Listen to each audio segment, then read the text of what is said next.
Halo teman-teman semua, perkenalkan nama saya Dian Kristi. Saat ini saya duduk di bangku perkuliahan di jurusan Analis Kesehatan Politeknik Kesehatan Bandung. Pada kesempatan kali ini, izinkan saya untuk berbagi informasi kepada teman-teman semua seputar hiperkolesterolemi atau yang kita biasa kenal dengan tingginya kadar kolesterol di dalam darah.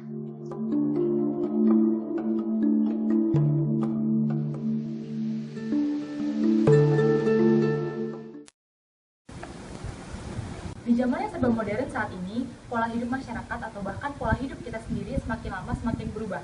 Perubahan ini tentunya mengarah kepada hal-hal yang lebih instan. Hal ini dikarenakan masyarakat saat ini semakin sibuk dengan pekerjaan dan aktivitas mereka masing-masing. Pola hidup instan ini, tanpa kita sadari, mempersempit ruang gerak dan waktu kita untuk menggerakkan badan atau bahkan berolahraga. Tidak hanya itu, hadirnya makanan-makanan cepat saji juga menjadi pilihan bagi sebagian besar masyarakat saat ini. Padahal, tanpa kita sadari, hal-hal tersebut semakin lama semakin menuntun kita pada sebuah keadaan yang mengancam kesehatan kita. Hal tersebut adalah hiperkolesterolemi. Kolesterol sebenarnya adalah salah satu komponen lemak yang diproduksi di dalam hati. Kolesterol sebenarnya merupakan sumber energi yang memberikan kalori paling tinggi di dalam tubuh. Kolesterol sendiri dibagi menjadi 3, yaitu LDL, yang sering kita kenal dengan istilah kolesterol jahat, HDL, yang kita kenal dengan sebaliknya, dan trigliserida. Lalu, bagaimana cara kerja LDL sehingga dia disebut sebagai kolesterol jahat? LDL atau kolesterol jahat lebih ringan daripada HDL dan bertanggung jawab untuk membawa kolesterol dari hati ke dalam organ dan jaringan tubuh yang membutuhkan. Karena LDL tidak membawa kolesterol ke dalam hati, LDL cenderung berkeliaran di dalam darah. Kadang-kadang menempel pada pembuluh darah dan dapat mengendap di dalam arteri. Hal inilah yang dapat menyebabkan arteriosklerosis dan menjadi faktor utama dari penyebab penyakit jantung. Sedangkan HDL, fungsinya adalah mengangkut kelebihan kolesterol dari jaringan dan membawanya kembali ke dalam hati untuk diproses kembali atau dibuang dari tubuh. Hal inilah mengapa HDL disebut sebagai kolesterol baik. Satu lagi kolesterol yang harus kita waspadai adalah trigliserida. Seperti LDL, kadar trigliserida yang tinggi juga dikaitkan dengan peningkatan risiko penyakit jantung dan penyakit vaskuler lainnya. Orang dengan kadar trigliserida yang tinggi seringkali memiliki kadar kolesterol tinggi, LDL tinggi, sedangkan HDL rendah. Peningkatan kadar trigliserida juga membuat LDL semakin merusak dinding arteri dan mengurangi efek menguntungkan dari HDL. Jika kadar kolesterol di dalam darah melebihi kadar normal, maka risiko terjadinya penyakit jantung, koroner, dan stroke akan lebih besar. Kelebihan kolesterol dapat menyebabkan mengendapnya kolesterol pada dinding pembuluh darah dan menyebabkan penyempitan dan perusakan pembuluh darah yang dikenal dengan aterosklerosis atau pembentukan plak pada pembuluh darah.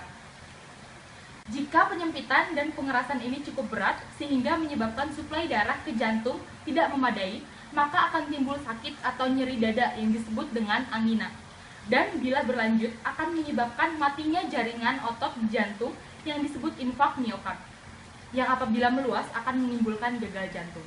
Nah, sekarang bagaimana caranya agar kita terhindar dari hal-hal tersebut?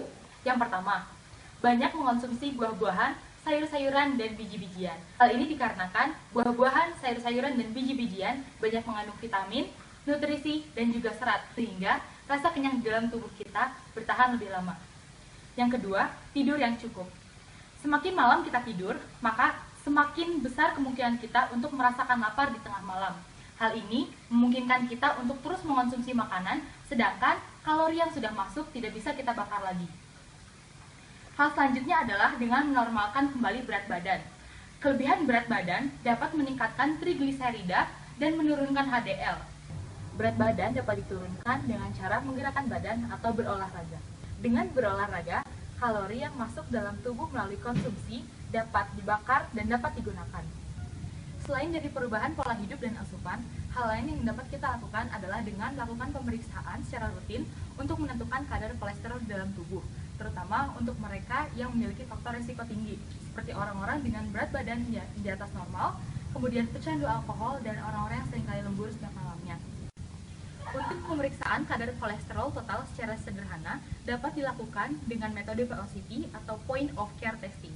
Cara pemeriksaan VLCT yaitu yang pertama, mengambil satu strip lalu dimasukkan pada alat pengukur dan secara otomatis alat akan hidup. Yang kedua, layar akan menampilkan nomor kode di strip. Yakinkan nomor kode tersebut sama dengan nomor kode pada pembungkus strip. Kemudian akan terlihat gambar tetesan darah. Yang ketiga, meneteskan darah sampel yang diambil dari pembuluh darah kapiler, yaitu pada ujung jari yang telah dibersihkan dengan alkohol. Kemudian yang keempat, dalam hitungan 30 detik, layar akan menampilkan hasil kolesterol tersebut. Sementara itu, untuk mengetahui secara spesifik masing-masing kadar LDL, HDL, dan trigliserida dapat dilakukan dengan pemeriksaan laboratorium secara khusus. Metode yang digunakan adalah GPO-PAP untuk pemeriksaan trigliserida dan CHOD-PAP untuk pemeriksaan kolesterol total dan juga LDL.